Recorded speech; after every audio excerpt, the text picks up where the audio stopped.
কুমিল্লার ১৪গ্রাম পৌরসভাসহ উপজেলার ১৩টি ইউনিয়ন ও ৪২৯টি গ্রামে বন্যার পানি নামার সঙ্গে সঙ্গে স্পষ্ট হচ্ছে ক্ষয়ক্ষতির পরিমাণ। উপজেলার সড়কগুলো মানুষ চলাচলেরও অযোগ্য হয়ে পড়েছে। বন্যায় অনেক সড়ক ভেঙে গিয়ে খালে পরিণত হয়েছে। এতে করে দুর্ভোগে পড়েছেন এলাকাবাসী। এখান দিয়ে ভাঙছে, সামনে দিয়ে ভাঙা আছে, আরো ভিতরে আছে। মানে সব কিনে দিয়ে একই অবস্থা, কন্ডিশন একই অবস্থা।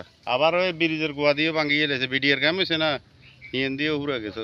পৌরসভার বালুজুড়ি, নোয়াপাড়া, রামচন্দ্রপুর, রামরায়গ্রাম পূর্ব বাইপাস ও শেনিরখিল সড়কগুলো ভেঙে গিয়ে বড় বড় গর্ত সৃষ্টি হওয়ার কারণে যান চলাচল বন্ধ রয়েছে। এতে করে ওই এলাকার ৩টি ওয়ার্ডে জনদুর্ভোগ সৃষ্টি হয়েছে। আমাদের রাস্তাঘাট সম্পূর্ণ ভাঙ্গিয়া হয়ে গেছে পানিতে। আমাদের রাস্তাঘাটে চলাফেরা অত্যন্ত কষ্ট পেতেছে। আমরা সামনে দিকে গেলে আরো ভয়ঙ্কর ভাঙা পাইবে। এই যে একটা ভাঙা দেখতেছেন, এটার পরে আরো বহুত ভাঙা আছে সামনে। ১৪গ্রাম পৌরসভার নির্বাহী প্রকৌশলী শাহিন শাহর হোসেন জানান, পৌরসভার ৭, ৮ ও ৯ নম্বর ওয়ার্ডে ক্ষতিগ্রস্ত সড়কগুলি সংস্কারে কাজ করছে প্রশাসন। সাম্প্রতিক বন্যায় ১৪গ্রাম পৌরসভার ৯, ৮ এবং ৭ নং ওয়ার্ডের কিছু কিছু অংশ প্লাস ফ্লাডে ভেঙে চলাচল অযোগ্য হয়ে গিয়েছে। এই অংশগুলো আমরা প্রাথমিকভাবে প্রাক্কলন প্রস্তুত করেছি।